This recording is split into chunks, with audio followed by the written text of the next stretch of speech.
Olá a todos!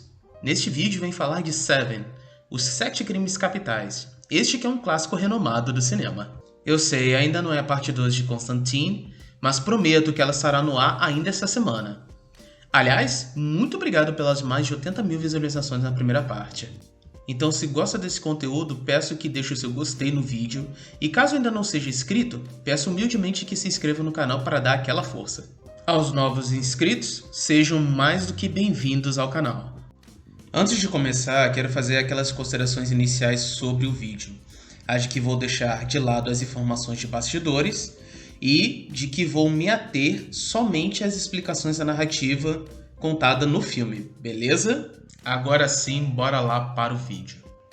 Começando pelas cenas iniciais do filme, quando mostra a rotina do detetive William Somerset, um policial metódico, sério, perspicaz e respeitado pelo seu chefe, apesar de não ter o apreço de todos os seus colegas de trabalho. Mesmo com essas atribuições, ele parece nutrir um pessimismo quanto ao lugar em que vive, algo que seu ofício ajudou a mantê-lo assim, já que se sente cercado por violência e criminalidade, tanto que utiliza um metrônomo para poder dormir.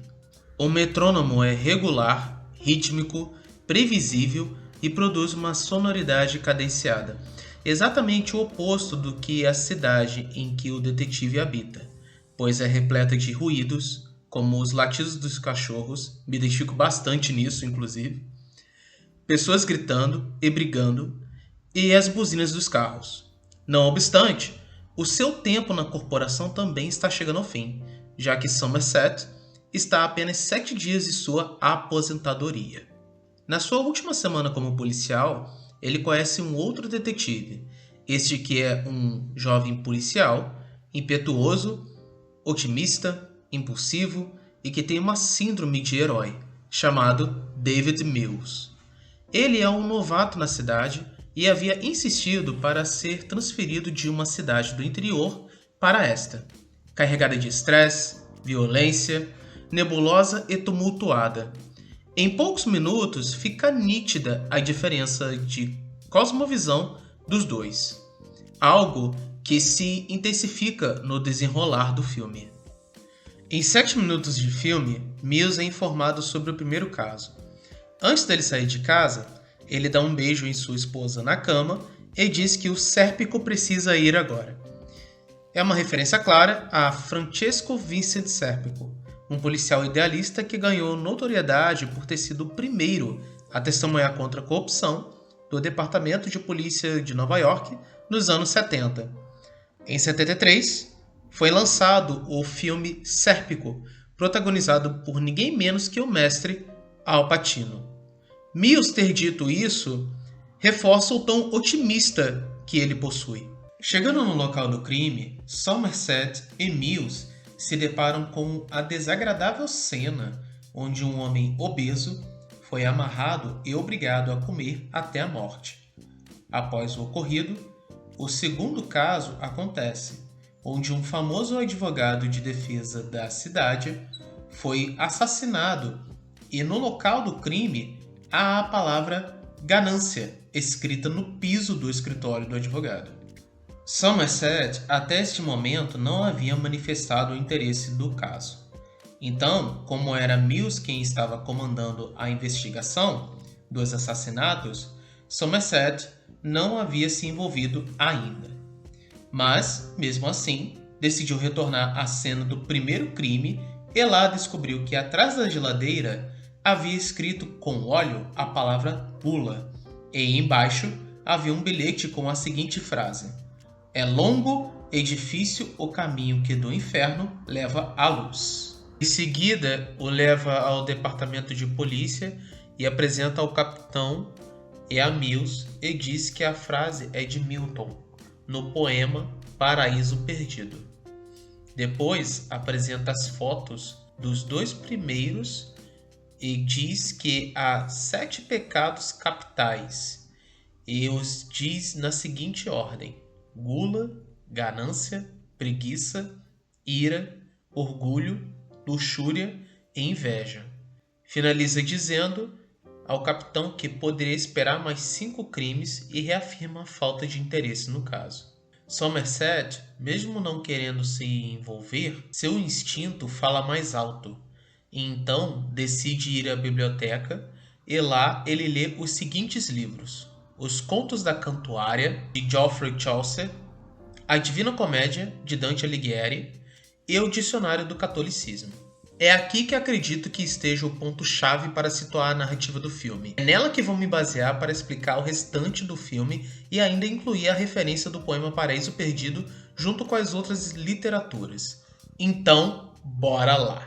Como eu disse anteriormente, Somerset chega ao departamento de polícia e diz que existem 7 pecados capitais. O conceito dos 7 pecados capitais foi introduzido no século IV depois de Cristo pelo monge grego Evagrio Póntico. O objetivo desse monge era fazer um levantamento dos principais vícios que atrapalhavam uma rotina voltada ao exercício espiritual. Os pecados capitais não são apontados e nem elencados na Bíblia, mas sim referenciados. Os 7 pecados só vieram a ser classificados e agrupados pela Igreja medieval pelo Papa Gregório Magno, que tomou como referência as cartas apostólicas de Paulo de Tarso. No século XII, Pedro Lombardo, na sua obra Sentenças, utilizou e popularizou a expressão pecados capitais. O termo capital vem de caput, do latim, que, traduzindo para o português, significa cabeça. São pecados capitais porque são pecados principais, e deles derivam os demais pecados. A lista de pecados sofreu algumas alterações com o tempo, e nela incluía 8 pecados capitais, com ordens alteradas contando com a melancolia ou tristeza como pecado capital. No entanto, no século XVII, a Igreja removeu a melancolia por considerá-la vaga como pecado. Por fim, a lista dos pecados capitais, como conhecemos hoje, foi concebida por São Tomás de Aquino, que elencou como orgulho, ganância, inveja, ira, luxúria, gula e preguiça, embora tenha variação de nomes e de ordem dependendo do lugar. Os 7 pecados também são referenciados no Conto do Padre, história pertencente aos Contos da Cantuária. Eles também são a estrutura do Purgatório de Dante, o segundo livro da Divina Comédia do próprio Dante Alighieri. Inclusive mencionei essa obra no primeiro vídeo do John Wick que fiz, além do Dicionário do Catolicismo que Somerset lê. Enquanto Somerset folheia as páginas, se depara com a gravura de Bertrand de Born. Ele aparece no canto 28, círculo 8º do inferno, chamado Maulebauche, que se divide em 10 valas ou fossas, sendo pertencente à vala dos separatistas, carregando sua cabeça. Na história é contada que os semeadores de discórdias são esfaqueados pela espada de um demônio, que os pune causando mutilações em partes do corpo, representantes do tipo de discórdia que provocaram. No caso de Bertrand, ele foi condenado a ter a cabeça separada do corpo para sempre, por ter causado a separação entre o rei da Inglaterra e seu filho. Ele também é comparado a Aitofel, da Bíblia, o qual instigou Absalão a se revoltar contra seu pai, o rei Davi. Possivelmente essa seja uma referência ao próprio assassino do filme, já que os detetives, após o jantar na casa de Mills, chegam à conclusão que os crimes são meio de pregação do psicopata. Inclusive, nesta cena, ambos discutem e retomam o raciocínio do purgatório e os contos da cantuária. Além disso, analisam novamente o caso do advogado que havia sido morto pela ganância e Mills apresenta um bilhete a Somerset que lê: meio quilo de carne, nada mais, nada menos. Sem cartilagem, sem osso, só carne. Um trecho da peça de William Shakespeare, O Mercador de Veneza, que por curiosidade também teve um filme estrelado por Al Pacino. Originalmente na peça, o protagonista, a fim de ajudar o seu amigo desafortunado a conquistar a sua amada, pede um empréstimo a um agiota que concorda em emprestar o dinheiro com a seguinte condição: se até a data estipulada não for pago o valor cedido, o protagonista terá que quitar a dívida com 1 libra de carne de seu próprio corpo. Por isso, a fotografia do pedaço do quadril do advogado foi encontrada numa balança que parecia ser a libra da justiça. Voltando para a leitura de Somerset, ele também chega ao inferno de Dante. Esse livro estrutura todo o restante do filme também. Pois quando o Mills se apresenta para Somerset, e ambos passam a trabalhar juntos no caso, ambos passam a funcionar como os poetas Virgílio e Dante. Como é no 8º círculo que o demônio está, então é nele que os detetives também estão. Por isso se deparam com as vítimas mortas com os pecados que praticaram. Posteriormente, os detetives descobrem, através de marcação de alguns livros em bibliotecas públicas de modo ilegal, uma lista de nomes que os leva até Jonathan Doe. No entanto, essa é a única vez que esse nome é mencionado assim. Depois é só dito John Doe. De qualquer maneira, esse nome se trata de um tipo de gíria para classificar uma pessoa cujo o nome é desconhecido. Assim como Richard Roe e Jane Doe, que são exemplos de pseudônimos utilizados para se referir a cadáveres ou até mesmo em investigação criminal nos Estados Unidos. Nesse ponto, eles passam a saber que ele está por trás dos crimes e persegui-lo. Porém, o assassino apresenta uma dificuldade em ser pego, até que ele mesmo decide se entregar, e os policiais o prendem. Mas não conseguem identificá-lo por digitais, já que ele as tirou há algum tempo. Além disso, as informações sobre sua existência são mínimas e inconclusivas. A esta altura, John está prestes a concluir o seu plano, e para isso faz um acordo por intermédio de seu advogado com os policiais Mills e Somerset, de levá-los ao deserto e dar a informação de 2 cadáveres que havia escondido. Isso leva a outra explicação. Mas antes quero fazer uma outra observação. No dia que John Doe decide se entregar, a chuva para e o clima de sol aparece. Possivelmente isso seja uma transição de um círculo do inferno para outro, já que o 3º círculo é marcado por tempestades fortíssimas, chuvas incessantes de granizo, gelo e neve. Agora sim, vamos às explicações dessa cena final do filme. A Divina Comédia é dividida em 3 fases: Inferno, Purgatório e Paraíso. No Paraíso, Dante encontra com sua amada Beatriz, que o guia por lá.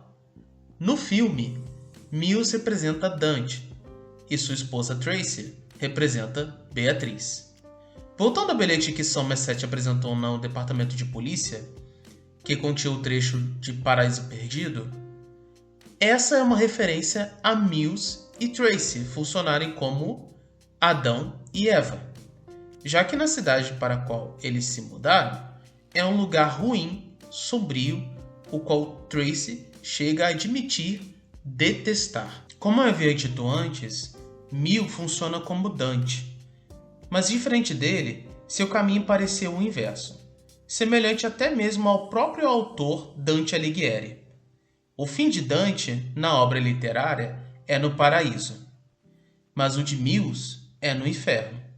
Porque antes de chegar naquela cidade, tinha uma vida feliz ao lado de sua esposa Tracy e seus cães, e era um jovem com uma carreira em ascensão e acreditava que podia se tornar um campeão. Porém, seus planos foram frustrados com o caso de um psicopata assassino que apresentou extrema dificuldade durante a investigação e estava prestes a destruir a sua vida.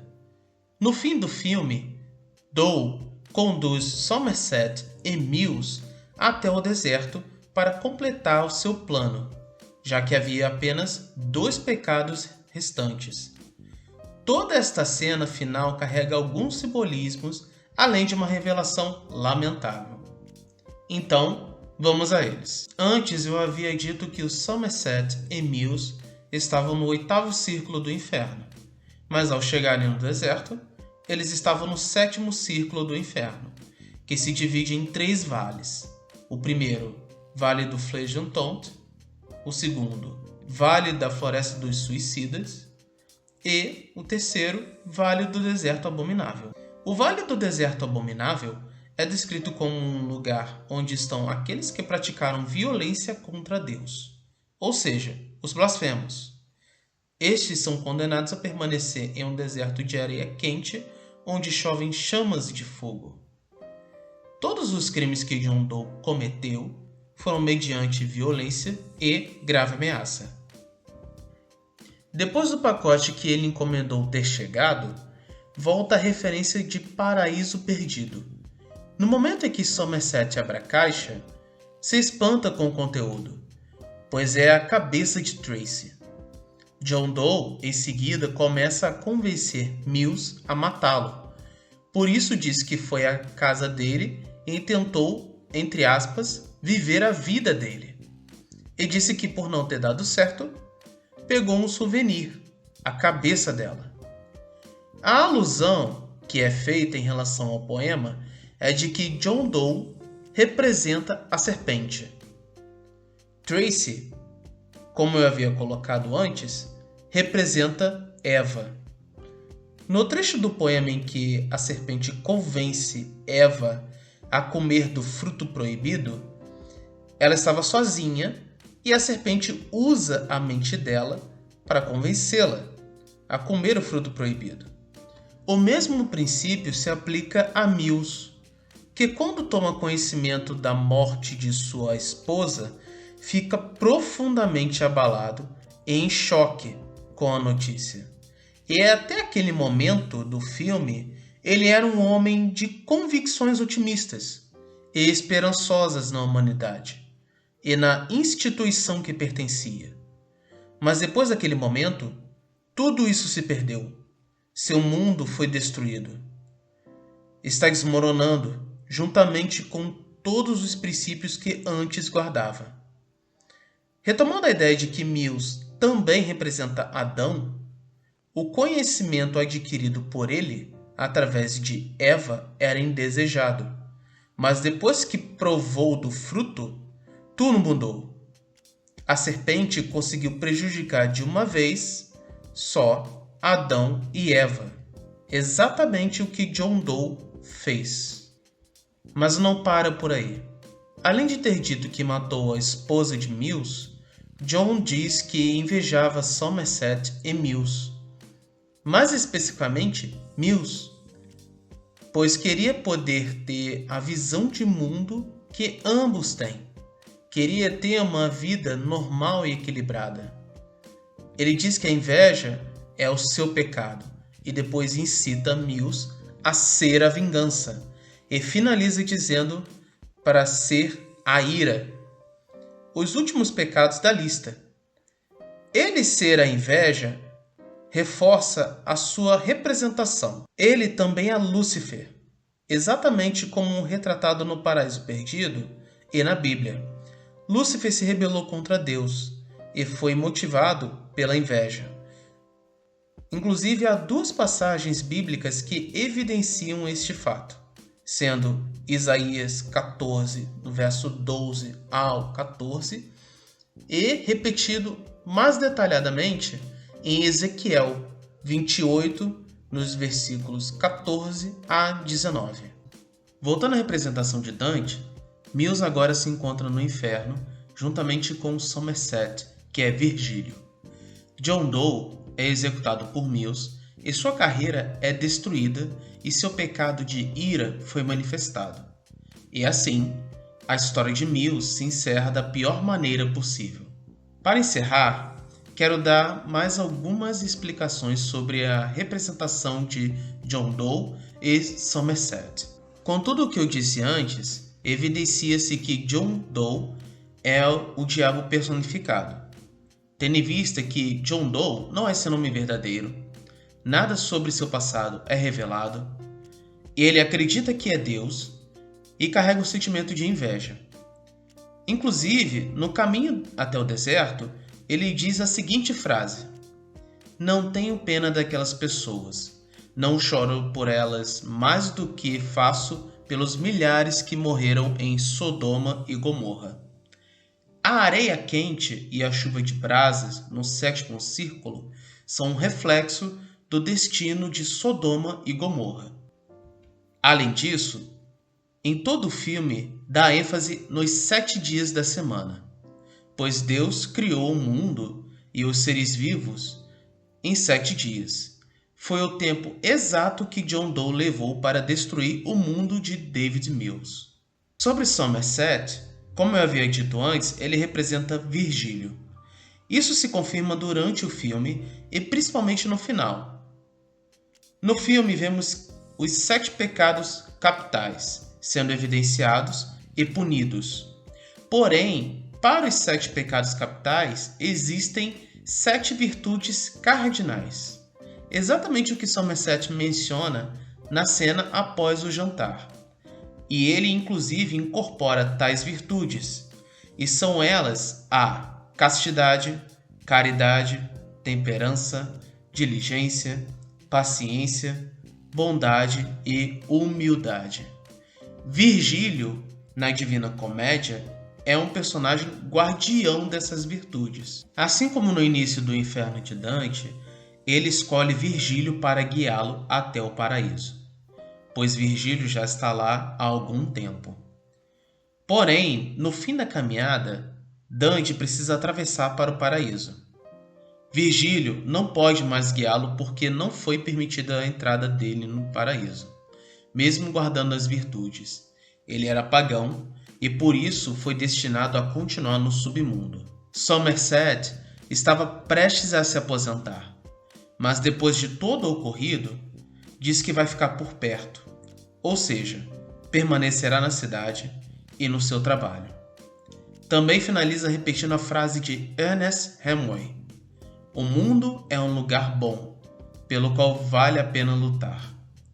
E acrescenta: "Concordo com a segunda parte." Exatamente para dizer que não estimula esperança, mas é o único lugar que temos, e nos motivamos a torná-lo um lugar melhor, mesmo sabendo das suas crueldades. Bom, pessoal, o vídeo é esse. Novamente, eu tentei encaixar as explicações de maneira cronológica e que fizesse sentido com o que foi apresentado. Não queria ter demorado tanto a publicar este vídeo, mas tive algumas complicações. Mas felizmente eu consegui. Sei que estão ansiosos para a parte 2 de Constantine e por isso farei todo o possível para publicar logo. Muito obrigado por ter chegado até aqui. Novamente peço que, se curtiram este conteúdo, deixem um gostei e se inscrevam no canal para mais vídeos. E deixem também nos comentários se concordam ou não com o que foi apresentado no vídeo, para a gente trocar aquela ideia. Beleza? Até mais!